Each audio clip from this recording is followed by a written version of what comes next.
Good morning po! This is Babaeng Pinagpala. Tayo'y magluluto ng ulam para sa ating tanghalian. At ito ay chicken curry. Ayan, meron po tayong mga ingredients dyan. Chicken, gata, at curry powder, bell pepper, ayun.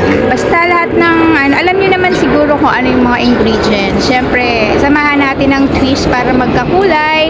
Lagyan natin ng patatas at ano ba ito? Carrots at saka bell pepper. Ayan po.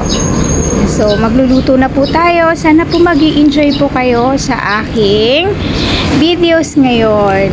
Ayan, ang ulam sa tanghalian ni Babaeng Pinagpala. Ayan, magigisa-gisa tayo. Alam niyo na kung ano scenario kapag nagluluto. Kailangan gisa-gisa po muna para matanggal po ang lansa ng ating karne o manok or baboy or ano dyan. So, ako kasi inuuna ko lagi ginigisa ko kasi pang tanggal ng lansa. Ayan po. Kaya sana mag-enjoy po kayo sa aking videos. This is Babaeng Pinagpala. Nagpapasalamat sa mga suporta nyo po at sa palaging panonood nyo sa aking video.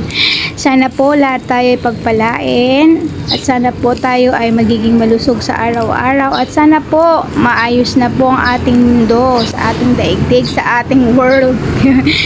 Sana po mawala na po ang pandemya, lalo't lalo na po sana matigil na ating war sa ating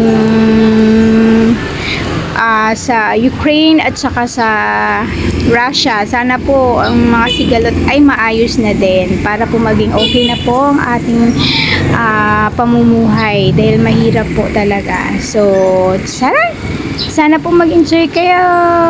Magandang araw! Babaeng Pinagpala, Sharon!